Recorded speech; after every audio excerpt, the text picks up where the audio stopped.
Hi friends, Assalamu alaikum. Welcome to my channel. இன்னைக்கு நம்ம சேனலில் பார்க்க போகிறது சிறு பயிறு போட்டு கஞ்சி வைக்க போகிறோம்.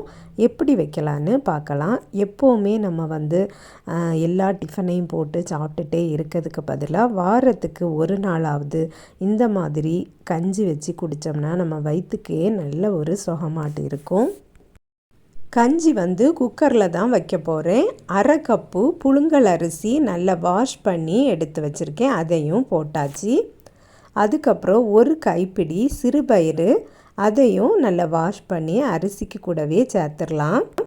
நான் அரிசி அரை கப்பு தான் எடுத்திருக்கேன், அதனால தான் சிறுபயிறு குறைவாக போட்டிருக்கேன். நீங்கள் அதிகமாக எடுத்துட்டிங்கன்னா அதுக்கு தக்கன சிறுபயிரையும் போட்டுக்கிடுங்க.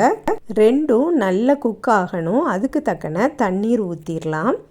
அதுக்கப்புறம் சின்ன வெங்காயமும் பூண்டும் தோல் உரித்து எடுத்து வச்சுருக்கேன், அதையும் சேர்த்துடலாம். தேவைக்கு உப்பும் போட்டுட்டு நல்லா மிக்ஸ் பண்ணிவிட்டு குக்கரை மூடி வச்சிடலாம். அரிசியும் சிறுபயிரும் நல்ல குக் ஆகணும், அதுவரை நம்ம வேக வச்சு எடுத்துக்கலாம். பாதி மூடி தேங்காவை திருவி கொஞ்சமாக தண்ணீர் ஊற்றி மிக்சர் ஜாரில் போட்டு அரைச்சி எடுத்துக்கலாம். ரைஸும் சிறுபயிரும் நல்ல குக் ஆயாச்சு. இனி இதை ஒரு பெரிய கரண்டி வச்சு மசிச்சு விட்டுக்கலாம். அரைச்சி வச்சுருந்த தேங்காய் விழுதையும் சேர்த்துட்டு நமக்கு எவ்வளவு தண்ணீர் வேணுமோ அதுக்கு தக்கன தண்ணீர் ஊற்றிடலாம். உப்பு நம்ம ஏற்கனவே போட்டிருக்கோம், இப்போ நம்ம தண்ணியும் ஊற்றி இருக்கிறதுனால தேவைப்பட்டால் உப்பையும் போட்டுக்கிடுங்க. கரெக்டான தண்ணீர் ஊற்றியாச்சு. இனி அடுப்பில் வச்சு கொஞ்சமாக கொதிக்க வச்சுக்கிடலாம்.